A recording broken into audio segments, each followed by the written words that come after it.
Olá, minha gente, tudo bem? Estamos de volta para apresentar o quarto episódio do Grandes Decisões.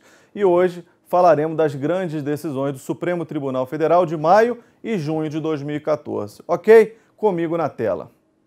Primeira grande decisão: Conselhos de Fiscalização Profissional. Como é o caso do Conselho Federal de Odontologia, Conselho Federal de Medicina, Conselho Federal de Psicologia, os conselhos regionais. Estes conselhos de fiscalização profissional devem fazer concurso público para contratação de pessoal? Disse o Supremo que sim. E, aliás, essa decisão vai ao encontro de um posicionamento antigo, que o Supremo diz que estes conselhos de fiscalização profissional têm natureza jurídica de autarquia. São autarquias, têm personalidade jurídica de direito público, com autonomia administrativa e financeira. Entende a Suprema Corte que as atividades de fiscalização de exercício profissional exercidas pelos conselhos são tipicamente públicas e que estes têm o dever de prestar contas ao Tribunal de Contas da União. Então percebam, falou em conselhos de fiscalização profissional, natureza jurídica de autarquia, personalidade jurídica de direito público, e são também fiscalizados pela Corte de Contas Federal. O Supremo assinalou que a fiscalização das profissões, por se tratar de atividade típica de Estado que abrange o poder de polícia, o poder de tributar, o poder de punir, não pode ser delegada. Se não pode ser delegada, se ela tem uma característica pública, infere-se disso a natureza autárquica dos conselhos de fiscalização profissional. Nesse sentido, concluiu o Supremo Tribunal Federal pela obrigatoriedade da aplicação a estes conselhos da regra do artigo 37, inciso 2, para a contratação de servidores. E o que diz o 37, inciso 2? Diz o seguinte: a investidura em cargos e empregos públicos depende de prévia aprovação em concurso público. Vejamos. Artigo 37, inciso 2. A investidura em cargo ou emprego público depende de aprovação prévia em concurso público, de provas ou de provas e títulos, de acordo com a natureza e a complexidade do cargo ou emprego, na forma prevista em lei, ressalvadas as nomeações para cargo em comissão, declarado em lei de livre nomeação e exoneração. Então, ressalvados cargos em comissão, a regra é que, para acessar a cargos ou empregos públicos, há necessidade de prévia aprovação em concurso público. E isso o Supremo consignou numa grande decisão de maio de 2014. Então, Conselho de Fiscalização Profissional, natureza autárquica. Pessoa jurídica de direito público, se submete à fiscalização do TCU e deve respeitar a regra do artigo 37, inciso 2, que diz que, para a investidura em cargo ou emprego público, é necessária a prévia aprovação em concurso público de provas ou de provas e títulos. Ok? Próxima grande decisão. A quem cabe julgar as ações envolvendo direitos e interesses de integrantes da Polícia Civil do Distrito Federal. A quem cabe? Disse o Supremo, à Justiça Federal, e não podia ser diferente. A primeira turma do Supremo declarou a competência da Justiça Federal para julgar a ação envolvendo direitos e interesses dos integrantes da Polícia Civil do Distrito Federal. Por maioria, a primeira turma considerou a União parte legítima para participar do processo, atraindo assim a competência da Justiça Federal. Isso vai ao encontro do artigo 109, inciso 1, que diz justamente isso. Se há interesse da União, quem julga? A Justiça Federal. Olha o que diz o 109.1. Aos juízes federais compete processar e julgar, inciso 1, as causas em que a União, entidade autárquica ou empresa pública federal forem interessadas, na condição de autoras, réis, assistentes ou oponentes, exceto as de falência, as de acidente de trabalho e as sujeitas à justiça eleitoral e a Justiça do Trabalho. Então, minha gente, se o interesse da Polícia Civil do DF atrai o interesse da União, é claro que quem julga é a Justiça Federal. E se a causa envolve direitos de integrantes da Polícia Civil do DF, essa causa vai atrair o interesse da União? Vai atrair o interesse da União. Isso foi dito pelo ministro Luiz Roberto Barroso e pelo ministro Luiz Fux. Disse o ministro Luiz Roberto Barroso, em voto vista divergente, que não apenas a competência legislativa em relação aos policiais é da União, como o ônus é suportado pela União. Ministro Luiz Fux, a previsão constitucional expressa no sentido de que cabe à União manter a Polícia Civil do Distrito Federal. E isso está no artigo 21, inciso 14, que reza o seguinte: compete à União organizar e manter a Polícia Civil, a Polícia Militar e o Corpo de Bombeiros Militares do Distrito Federal. Então, se compete à União organizar e manter a Polícia Civil do Distrito Federal, se o artigo 109, inciso 1 diz, se houver interesse da União, quem julga é a Justiça Federal, é claro que se houver direitos e interesses de integrantes da Polícia Civil do DF, quem vai julgar? A Justiça Federal. Então, uma interpretação holística da Constituição envolvendo o artigo 21, inciso 14 e o 109, inciso 1. Se a causa julgar direitos, interesses dos integrantes da Polícia Civil do Distrito Federal, quem é que julga, minha gente? Justiça Federal. Ok? Na tela. Termina o Supremo afirmando: se, por regra constitucional, o ônus financeiro é da União, toda ação que busque modificar esse ônus é da competência da Justiça Federal. Envolve interesses, envolve direitos de integrantes da Polícia Civil no DF. Quem julga? Justiça Federal. Próxima decisão.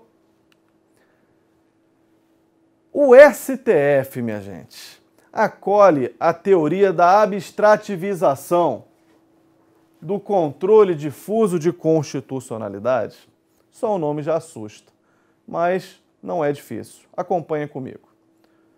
Quando se julga um determinado processo onde está se analisando a constitucionalidade, a inconstitucionalidade de uma lei, mas essa inconstitucionalidade se dá em concreto, essa análise feita pelo controle difuso de constitucionalidade, qual é a extensão dos seus efeitos? Interpartes.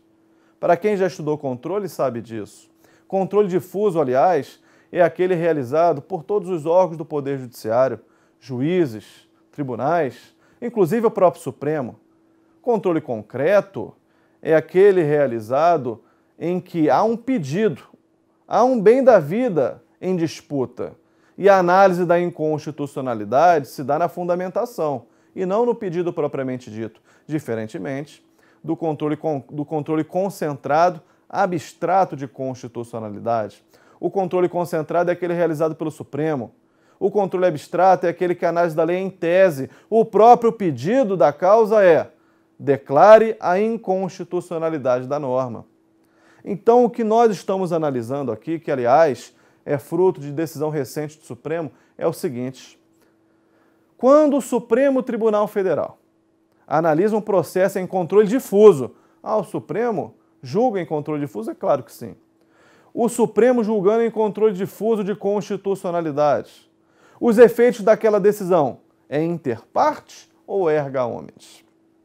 É isso que o Supremo consolidou recentemente. O Supremo adota ou não adota a teoria da abstrativização do controle difuso? O controle difuso continua produzindo efeito inter partes ou produzirá efeito erga omnes? É isso que ficou decidido na tela. O Supremo acolhe a teoria da abstrativização do controle difuso? A resposta é não. A resposta é não.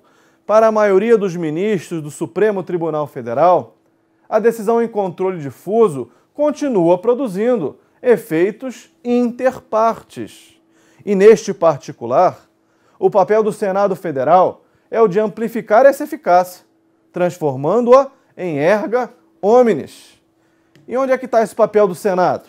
No artigo 52, inciso 10, que diz o seguinte: compete privativamente ao Senado Federal, inciso 10, suspender a execução, no todo ou em parte, de lei declarada inconstitucional por decisão definitiva do Supremo Tribunal Federal, em controle difuso. O Supremo toma uma decisão em controle difuso, essa decisão transita em julgado. O Senado tem essa competência de amplificar os efeitos daquela decisão. O Supremo toma uma decisão em controle difuso de constitucionalidade. Aquela decisão produzirá efeitos interpartes, entre os sujeitos parciais do processo, autor e réu. E se o Senado quiser, ele pode, por resolução, ampliar esses efeitos, transformando essa eficácia, que outrora era interpartes, em erga omnes, para todos aqueles que se encontram naquela mesma situação jurídica. Ok? Na tela. Então acompanhe comigo o raciocínio. O ministro Gilmar Mendes, ele é o defensor dessa teoria da abstrativização do controle difuso. Diz ele, se o plenário do Supremo Tribunal decidir a constitucionalidade ou a inconstitucionalidade de uma lei ou ato normativo, ainda que em controle difuso, essa decisão terá os mesmos efeitos do controle concentrado, ou seja, eficácia erga omnes e vinculante. Então percebam que o ministro Gilmar defende a tese da abstrativização do controle difuso de tal maneira que, se a decisão é do plenário da Suprema Corte, mesmo que em controle difuso, a eficácia sempre seria erga omnes. E defende ele, aliás, que houve uma mutação constitucional do artigo 5210. Para o ministro Gilmar, na verdade, o 5210 deveria ser interpretado da seguinte maneira: caberia ao Senado dar publicidade às decisões tomadas pelo Supremo Tribunal Federal. Agora, essa tese é dele. A maioria do Supremo não acolheu a teoria da abstrativização neste controle difuso de constitucionalidade. Querem ver? Comigo de novo na tela. Para a maioria dos ministros, não houve mutação do artigo 5210 da Constituição Federal. Aliás, para quem não sabe, o que é mutação constitucional? É um processo informal de alteração da Constituição Federal. É uma alteração do sentido da norma, sem se alterar o texto. Existem procedimentos formais de alteração do texto da Constituição? Sim, reforma, revisão. A nossa Constituição prevê, lá no artigo 3º do ADCT, a revisão constitucional que houve, deu ensejo a 6 emendas constitucionais de revisão. O artigo 60 traz o procedimento da reforma, das emendas constitucionais de reforma. E, aliás, tivemos várias recentes que iremos abordar neste Grandes Decisões, neste episódio. Então, a Constituição traz, em seu bojo, processos ditos formais de alteração, onde se altera o próprio texto. Agora, mutação constitucional é uma forma de se alterar o texto constitucional, mas é um procedimento informal, porque se altera o sentido da norma sem alterar efetivamente o seu texto.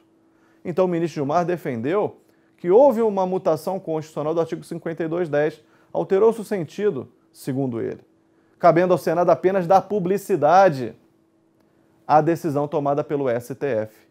Essa tese não foi acolhida para a maioria, não foi acolhida pela maioria dos membros do Supremo Tribunal. Para eles não houve mutação constitucional do artigo 5210, continuando o Senado com esta competência de amplificar os efeitos das decisões tomadas pelo STF em controle difuso de constitucionalidade. Ok? Continuando na tela. O papel do Senado, diz a maioria dos ministros da Suprema Corte, não é de apenas dar publicidade da decisão de inconstitucionalidade proferida em controle difuso. A resolução do Senado continua conferindo eficácia erga omnes à declaração de inconstitucionalidade prolatada no controle concreto, nesse controle difuso de constitucionalidade. Então, minha gente, o Supremo adota a teoria da abstrativização do controle difuso de constitucionalidade? Não, não adota. O ministro Gilmar defende. A maioria dos ministros não acolheu a tese. Beleza? Próxima grande decisão. É admissível fiscalização do TCU sobre valores de contribuição sindical? Será que o TCU, a nossa Corte de Contas Federal, pode fiscalizar os valores recebidos a título de contribuição sindical? Será que isso fere a autonomia dos sindicatos? O Supremo disse que sim, é admissível fiscalização do TCU sobre essas verbas que, aliás, são públicas, esses valores recebidos pelos sindicatos a título de contribuição sindical. Disse o Supremo Tribunal: as contribuições sindicais compulsórias possuem natureza tributária, minha gente, são verdadeiros tributos.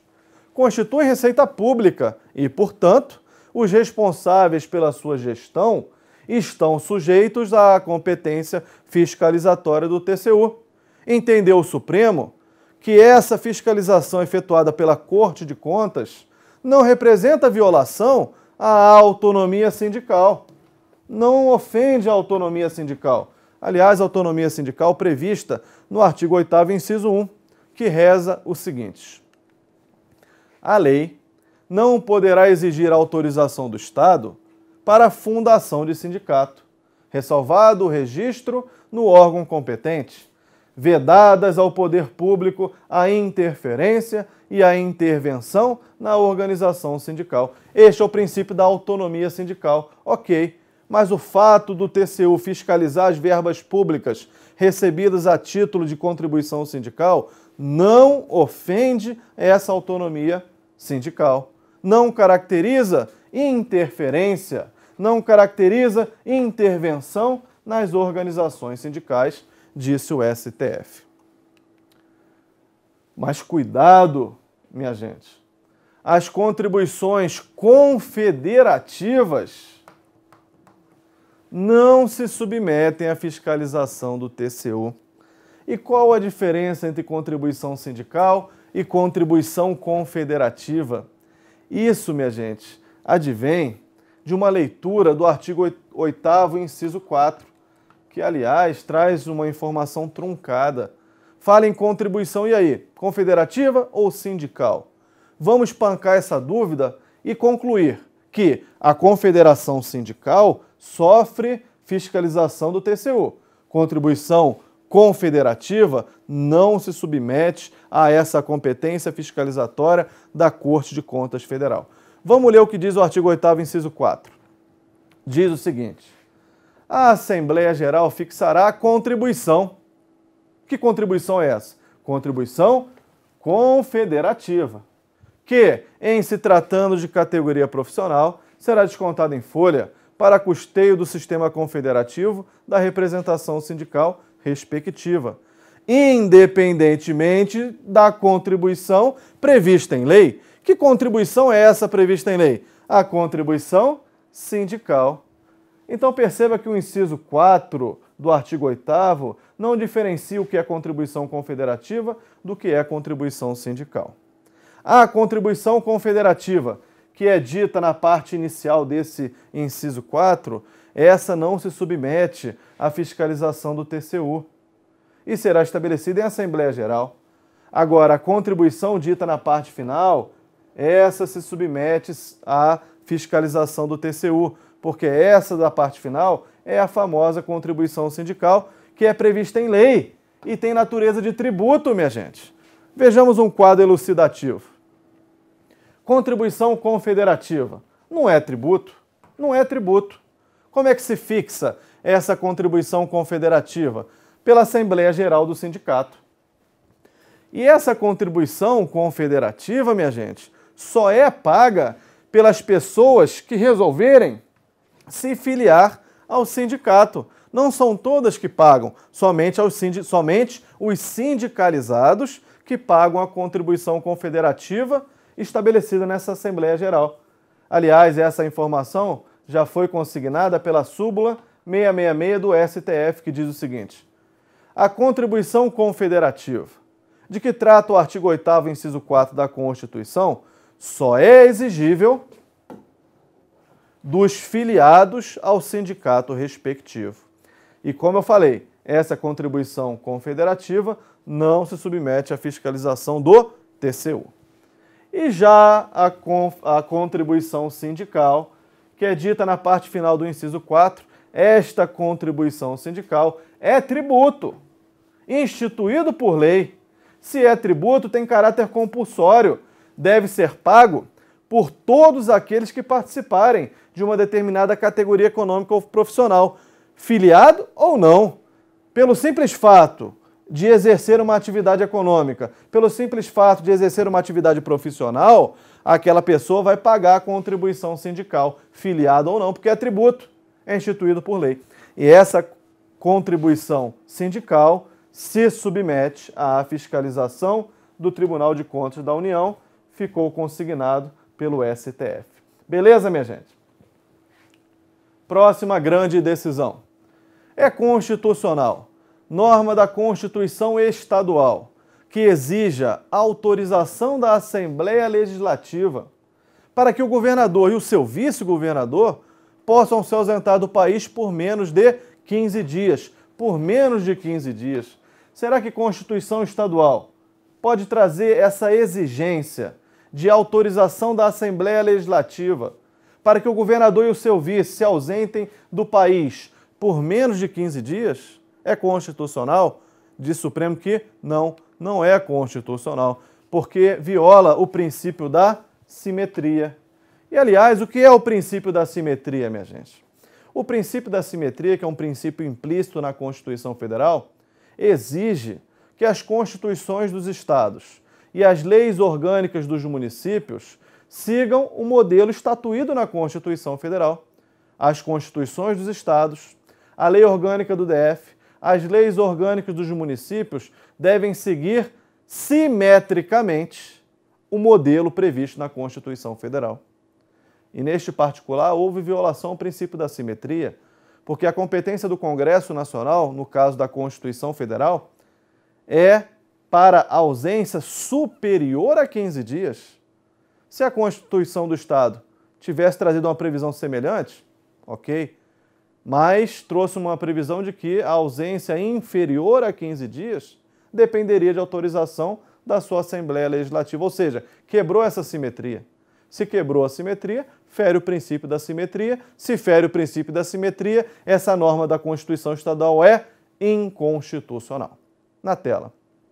E o que diz a nossa Constituição Federal acerca disso? Artigo 49, inciso 3. É competência exclusiva do Congresso autorizar o presidente e o vice-presidente da República a se ausentarem do país, quando a ausência exceder a 15 dias. Se o presidente, se o vice-presidente quiser se ausentar do país por período inferior a 15 dias, independe de deliberação do Congresso Nacional. Ok, minha gente? Próxima grande decisão. É constitucional. Norma da Constituição Estadual, que preveja que a iniciativa da Lei de Organização Judiciária é do governador do Estado. E aí? Se uma norma de uma Constituição Estadual disser que a Lei de Organização Judiciária é de iniciativa do governador do Estado, essa norma é constitucional? Não, não é. Não é porque fere frontalmente, fere de morte, dispositivo expresso na nossa Constituição Federal, que diz o seguinte: a Lei de Organização Judiciária nos estados é de iniciativa do Tribunal de Justiça. Princípio da separação dos poderes tem que resguardar a autonomia dos poderes, a independência dos poderes, artigo 2º da nossa Constituição Federal. Isso está claro no parágrafo 1º do artigo 125 da nossa Carta Política. Lei de Organização Judiciária nos estados é de iniciativa do TJ, do Tribunal de Justiça. Ok? Minha gente, então vimos as grandes decisões de maio e de junho. Vamos trazer para vocês algumas inovações legislativas. Algumas mais importantes, outras nem tanto, mas é importante o candidato ficar atento às emendas constitucionais, porque o examinador adora. Ele é aficionado com alteração legislativa. E no que diz respeito à constitucional, nós temos que ficar atento às emendas constitucionais. Então vamos ver as emendas que foram promulgadas e publicadas em maio e junho? Vamos lá, na tela. Emenda 78, de 14 de maio de 2014. Essa emenda acrescentou o artigo 54A ao ADCT, Atos das Disposições Constitucionais Transitórias, para dispor sobre indenização devida aos seringueiros, de que trata o artigo 54 desse ADCT. Essa emenda, não vejo ela importante para concurso público. Não enxergo como o examinador pode cobrar isso em prova de concurso público. Mas fica aí a informação de que tivemos a emenda 78. E a emenda 79, de 27 de maio de 2014, esta alterou o artigo 31 da emenda 19, para prever a inclusão em quadro em extinção da administração federal de servidores e policiais militares admitido pelos estados do Amapá e de Roraima, na fase de instalação dessas unidades federadas. Também não enxergo esta emenda como uma emenda importante para concurso público. Agora, a emenda 80, essa, minha gente, não vai cair não. Esta vai despencar em concurso público, podem anotar. A emenda 80, de 4 de junho deste ano, alterou o capítulo 4 das funções essenciais à Justiça, do título 4 da Organização dos Poderes, e acrescentou também artigo ao ato das disposições constitucionais transitórias. Como ficou o artigo 134, segundo essa redação dada pela emenda 80? O caput do 134 passou a ter a seguinte redação: a Defensoria Pública é instituição permanente, essencial à função jurisdicional do Estado, incumbindo-lhe, como expressão e instrumento do regime democrático, fundamentalmente, a orientação jurídica, a promoção dos direitos humanos e a defesa, em todos os graus, judicial e extrajudicial, dos direitos individuais e coletivos, de forma integral e gratuita aos necessitados, na forma do inciso 74 do artigo 5º desta Constituição Federal. Então, cuidado com essa nova redação. Basicamente, o que alterou é a parte que está destacada no texto. E o parágrafo 4º, este aqui, minha gente, anotem, vai despencar em concurso público. São princípios institucionais da Defensoria Pública, seja a Defensoria Pública da União, seja a Defensoria Pública do DF, seja a Defensoria Pública do Estado. São princípios institucionais da Defensoria Pública: a unidade, a indivisibilidade e a independência funcional, aplicando-se também, no que couber, o disposto no artigo 93 e no inciso 2 do artigo 96 desta Constituição Federal. Então, estes princípios eram princípios previstos para o Ministério Público. O Ministério Público tem, a longa data, unidade, indivisibilidade e independência funcional. Estes princípios institucionais hoje também possuem a Defensoria Pública. E quais são, ou melhor, qual a dimensão desses princípios? Princípio da unidade, ligado a uma ideia administrativa. A Defensoria Pública, enquanto instituição, ela é una, tem um chefe. Então, o princípio da unidade tem que ser observado sob a ótica administrativa, que não comporta segmentação interna dentro de determinada Defensoria Pública. A Defensoria Pública da União, ela é una, tem um chefe, tem uma estrutura administrativa. A Defensoria Pública do DF, idem. As Defensorias Públicas dos 26 estados da Federação também têm essa unidade, portanto, observada sob a vertente administrativa. Agora, indivisibilidade, minha gente, é observado à luz da atuação no processo, de tal maneira que os defensores poderão ser substituídos uns pelos outros, sem que isso traga qualquer prejuízo para o andamento do processo. A substituição de um defensor por outro é possível pelo princípio da indivisibilidade, porque o defensor, ele representa a instituição, o defensor é a Defensoria Pública institucionalizado, ele corporifica a instituição, de tal maneira que a substituição de um defensor por outro não vai trazer prejuízo para a regularidade processual.